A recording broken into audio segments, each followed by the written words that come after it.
නිරෝගීමත් දවසක් වේවා හැමෝම ආදරෙන් පිළිගන්නවා නිරායස YouTube channel එකට.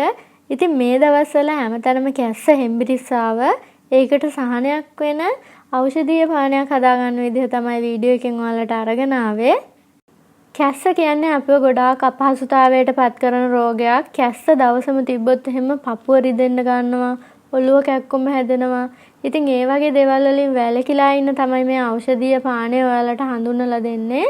ඉතින් හදන විදිහ බලන්න කලින් අදත් කියනවා නිරායස YouTube channel එක subscribe කරලා තියාගන්න. එතකොට මගේ මේ දාන අලුත් වීඩියෝ ඔයාලට මග ඇරෙන්නේ නැතුව බලා ගන්න පුළුවන්. මුලින්ම අපට ඕන වෙනවා මද උණුසුම් වතුර වීදුරුවක්. මද උණුසුම් වතුර වීදුරුවක් ගන්න කියන්නේ ගොඩක් රස්නෙන් ඔයාලා මේ වතුර වීදුරුව ගත්තොත් එහෙම අපි මේකට දාන දෙහියුෂ මීපැණි වල තියෙන ඖෂධීය ගුණය නැති වෙලා යනවා. ඉතින් ඒ නිසා මද උණුසුම් වතුර ගන්න. ඊළඟට අපිට ඕන වෙනවා දෙහියුෂ. ඉතින් කෙනෙක් ළඟ ලෙමන් තිබ්බත් ලෙමන් ගත්තට කමක් නැහැ. මුලින්ම මම දෙහි ගෙඩිය මේ බෝල් එකට මිරික ගන්නවා. ඉතින් ඔයාලා හැමෝම දන්නවා ඇති දෙහි කියන්නේ විටමින් C වලින් පොහොසත්. ඒ වගේම ඔයාලා මේ පානය ගැනීමෙන් ඔයාලට අමතර වාසියක් එනවා.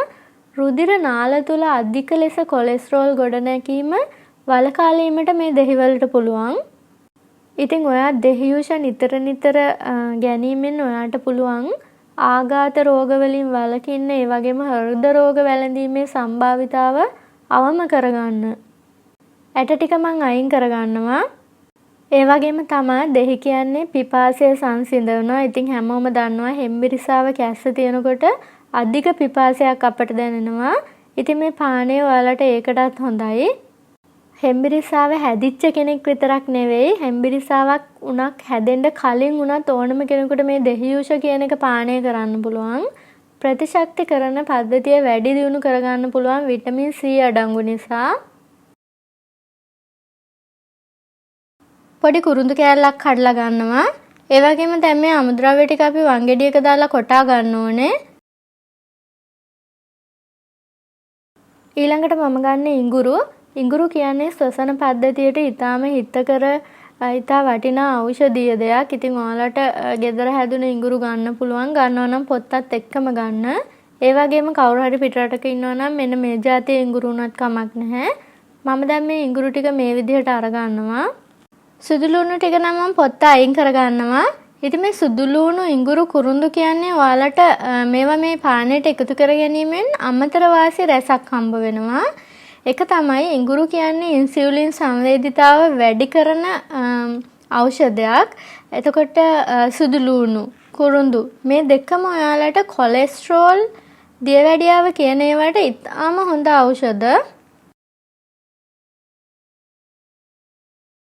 මේ අමුද්‍රව්‍ය ටික මම දැන් වංගෙඩිය දාලා කොටා ගන්නවා.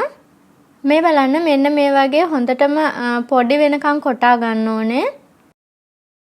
මේ අත් බෙහෙතට ගන්නේ හැමදේම සමසමව. ඒ කියන්නේ මීපැණි තේ හැන්දයි, සුදු ලුණු තේ හැන්දයි, ඉඟුරු තේ හැන්දයි, කුරුඳු පොඩි කෑල්ලයි.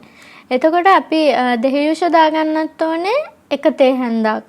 ඉතින් මම දැන් මෙතන ඉඟුරු සහ සුදු ලුණු එකට කොටාගත්ත නිසා තේ හැඳි දෙකක් මේ මද උණුසුම් වතුර වීදුරුවට එකතු කරගන්නවා.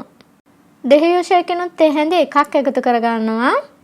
මීපැණි තේ හැඳි එකකුත් එකතු කරලා මේක හොඳට කලවම් කරගන්නවා. ඔයාලා මේක පානය කරනකොට මේ කෑලි ටික පෙරන්න එපා. ඒ කෑලි හපලා කන්න. මේ පානය කැස්සට විතරක් නෙවෙයි, ලංකාවේ මේ දවස්වල වෛරස් උණක් පැතිරිලා තියෙනවා. ඉතින් ඔයාලට ඒ උණට එන තිබහට බොන්න පුළුවන්. ඒ වගේම තමයි ඔයාලගේ උගුරට ගොඩාක් සනීපයි මේක බිව්වහම සෙම හැදිලා තියෙනවා නම් කාට හරි කල්පවතින කැස්ස තියෙනවා නම් මේ පානය හදලා බොන්න පුළුවන්. ඒ වගේම තවත් කෙනෙකුට දියවැඩියාව කොලෙස්ටරෝල් වලට මේ පානය හදලා බොන්න පුළුවන්. ඒ වගේම කාට හරි කොරෝනා රෝගය වැළඳිලා තියෙනවා නම් එයාලටත් මේ පානය අත් බෙහෙතක් විදිහට හදලා බොන්න පුළුවන්. ඒ කියන්නේ ඔයාලගේ ශරීරයට සහනයක් ගන්න පුළුවන් මේ පානයෙන්.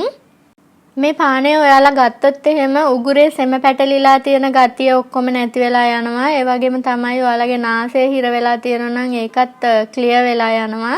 ඉතින් ඔයාලට මේක හදලා බොන්න පුළුවන්. ඒ වගේම තමයි ඔයාලා කවුරු හරි ලෙඩකට බෙහෙත් බොනවා නම් ડોක්ටර්ගෙන් අහලම මේ පානය ගන්න. ඊටම වටිනා වැදගත් කාරණා රැසක් මම ඔයාලට ඉදිරිපත් කළා කියලා හිතනවා. ඉතින් වීඩියෝ එකට කැමති නම් ලයික් කරන්න. ඒ වගේම නිරයිස් YouTube channel එක subscribe කරලා bell icon එක click කරලා තියාගන්න. ඔයාගේ යාළුවොත් එක්ක මේ වීඩියෝ එක share කරන්න. Facebook එකේ වීඩියෝ එක share කරන්න. තවත් වටිනා වීඩියෝ එකකින් හමු වෙමු. අටත් වගේ පවුලේ හැමෝටම දීර්ඝායුෂ වේවා.